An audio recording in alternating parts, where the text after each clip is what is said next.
ಕಾಂಗ್ರೆಸ್ ಸರ್ಕಾರಕ್ಕೆ ಮಗ್ಗುಲ ಮುಳ್ಳಾಗಿದೆ ಈ ವಾಲ್ಮೀಕಿ ಹಗರಣ. ಸಚಿವ ಬಿ ನಾಗೇಂದ್ರ ಬಂಧನಕ್ಕೆ ಈ ಹಗರಣ ಕಾರಣ ಆಗಿತ್ತು. ಈಗ ಮತ್ತೆ ಕಾಂಗ್ರೆಸ್ ನಾಯಕರ ಸುತ್ತ ವಾಲ್ಮೀಕಿ ವ್ಯೂಹ ಹೆಣೆದುಕೊಂಡಿದೆ.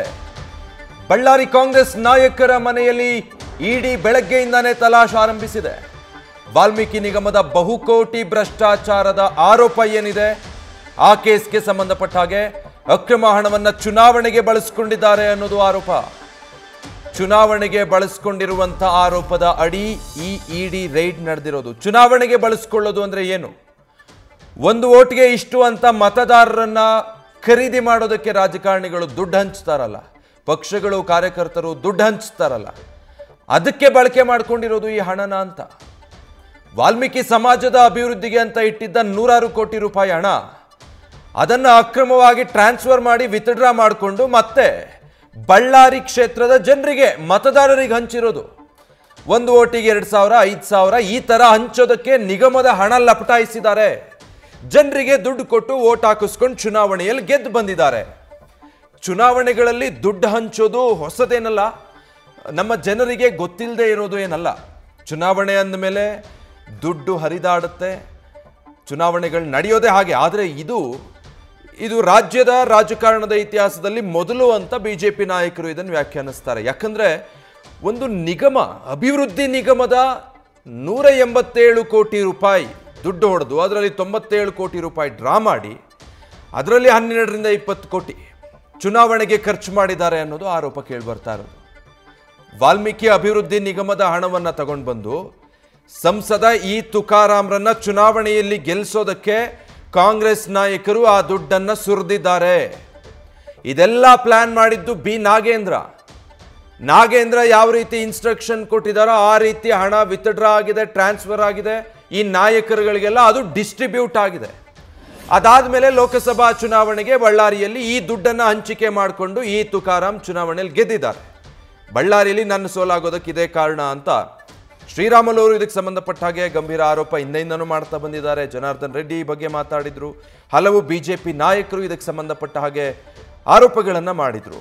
ಈ ಎಲ್ಲ ಆರೋಪಗಳ ಹಿನ್ನೆಲೆಯಲ್ಲಿ ಅದೇ ಆಯಾಮದಲ್ಲಿ ಇಡಿ ಅಧಿಕಾರಿಗಳು ಈ ದಾಳಿ ನಡೆಸಿದ್ದಾರೆ.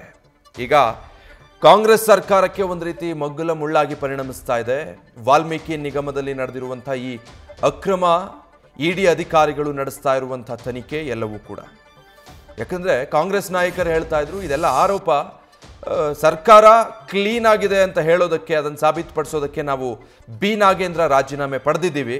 ಆದರೆ ಅವರು ಈ ಪ್ರಕರಣದಲ್ಲಿ ಕ್ಲೀನ್ ಚಿಟ್ ತಗೊಂಡು ಆಮೇಲೆ ಮತ್ತೆ ಅವರಿಗೆ ಸಚಿವ ಸ್ಥಾನ ಸಿಗುತ್ತೆ ಅನ್ನೋದೆಲ್ಲ ಹೇಳ್ತಾ ಇದ್ರು. ಈಗ ಆಗ್ತಾ ಇರೋ ಡೆವಲಪ್ಮೆಂಟ್ಸ್ ನೋಡಿದ್ರೆ ಇನ್ನಷ್ಟು ಲೀಡರ್ಸ್ ತಗಲಾಕೊಳ್ತಾರ ಕಾಂಗ್ರೆಸ್ ನಾಯಕರು ಇದರಲ್ಲಿ ಅಂತ ಅನ್ನಿಸ್ತಾ ಇದೆ. ಯಾಕಂದ್ರೆ ಈಗಾಗಲೇ ಇಡಿ ಈ 4 ಜನಪ್ರತಿನಿಧಿಗಳ ನಿವಾಸದ ಮೇಲೆ ದಾಳಿ ನಡೆಸಿ ದಾಖಲೆಗಳ ಪರಿಶೀಲನೆಯಲ್ಲಿ ತೊಡಗಿಸಿಕೊಂಡಿದೆ. ಬಹಳ ಸ್ಟ್ರಾಂಗ್ ಡೌಟ್ ಇಡಿ ವ್ಯಕ್ತಪಡಿಸ್ತಾ ಇರೋದು ಈ ದುಡ್ಡನ್ನ ಶಾಸಕರಿಗೆ ಮತ್ತೆ ಸಂಸದರಿಗೆ, ಅಂದ್ರೆ ಆಗ ಅಭ್ಯರ್ಥಿ ಇ ತುಕಾರಾಮ್ ಅವರು ಚುನಾವಣೆಗೆ ನಿಂತಿದ್ದಂಥ ಕಾಂಗ್ರೆಸ್ ಅಭ್ಯರ್ಥಿ, ಶಾಸಕರು ಮತ್ತೆ ತುಕಾರಾಮ್ರ ನಡುವೆ ಇದು ಹಂಚಿಕೆ ಆಗಿದೆ. ಇದನ್ನ ಚುನಾವಣೆಗೆ ಬಳಸಿಕೊಂಡಿದ್ದಾರೆ ಅನ್ನುವಂಥ ಆರೋಪ ಇತ್ತು.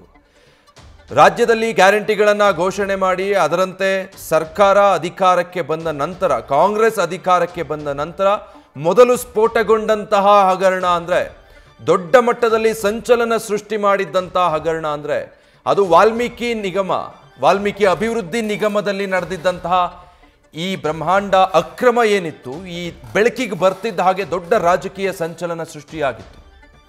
ಅದೇ ಕಾರಣಕ್ಕಾಗಿ ಮುಖ್ಯಮಂತ್ರಿಗಳು ಸಚಿವ ಸ್ಥಾನದಲ್ಲಿದ್ದಂತಹ ಬಿ ನಾಗೇಂದ್ರರ ರಾಜೀನಾಮೆಯನ್ನು ಪಡೆದು ವಿಚಾರಣೆ ಎದುರಿಸೋದಕ್ಕೆ ಹೇಳಿದ್ರು. ವಿಚಾರಣೆಗೆ SIT ರಚನೆ ಆಗಿತ್ತು. ಮತ್ತೊಂದು ಕಡೆ ಪ್ಯಾರಲಲಿ ಇಡಿ ಕೂಡ ಈ ಪ್ರಕರಣಕ್ಕೆ ಎಂಟ್ರಿ ಕೊಟ್ಟಿತ್ತು. ಒಂದು ಕಡೆ SIT ಈ ಪ್ರಕರಣದ ತನಿಖೆಯನ್ನು ನಡೆಸ್ತಾ ಹೋಗುತ್ತೆ, ಮತ್ತೊಂದು ಕಡೆ ಇಡಿ ತನ್ನದೇ ಆಯಾಮದಲ್ಲಿ ತನಿಖೆಯನ್ನು ನಡೆಸ್ತಾ ಹೋಗುತ್ತೆ. ಎರಡೂ ತನಿಖಾ ತಂಡಗಳಿಂದ ವಿಶೇಷ ಜನಪ್ರತಿನಿಧಿಗಳ ನ್ಯಾಯಾಲಯಕ್ಕೆ ಪ್ರಕರಣದ ಸಂಬಂಧ ಚಾರ್ಜ್ ಶೀಟ್ ಕೂಡ ಸಲ್ಲಿಕೆಯಾಗುತ್ತೆ. ಆದರೆ ಎರಡರ ನಡುವೆ ಇದ್ದಿದ್ದು ಮಾತ್ರ ಅಜಗಜಾಂತರ ವ್ಯತ್ಯಾಸ, ಅದನ್ನು ಗಮನಿಸಬೇಕು.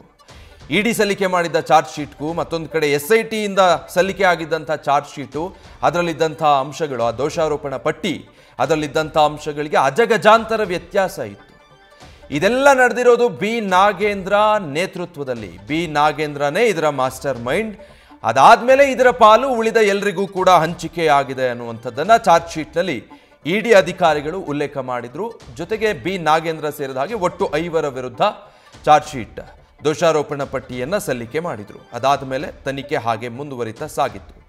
ನಂತರ ನಾಗೇಂದ್ರ ಅವರು ಇದಕ್ಕೆ ಸಂಬಂಧಪಟ್ಟ ಹಾಗೆ ರಿಯಾಕ್ಟ್ ಮಾಡಿದ್ರು. ಇದರಲ್ಲಿ ನನ್ನ ಪಾತ್ರ ಇಲ್ಲ, ಅದು ಸಾಬೀತಾಗುತ್ತೆ ಅನ್ನುವಂಥದ್ದೆಲ್ಲ ಹೇಳಿದ್ರು. ಕೆಲ ಕಾಂಗ್ರೆಸ್ ನಾಯಕರು ಅದನ್ನ ಸಮರ್ಥನೆ ಮಾಡಿಕೊಂಡಿದ್ರು ಕೂಡ. ಆದರೆ ಕೇವಲ ಬಿ ನಾಗೇಂದ್ರ ಒಬ್ಬರಿಗೆ ಮಾತ್ರ ಇದು ಉರುಳಾಗಿ ಪರಿಣಮಿಸ್ತಾ ಇಲ್ಲ.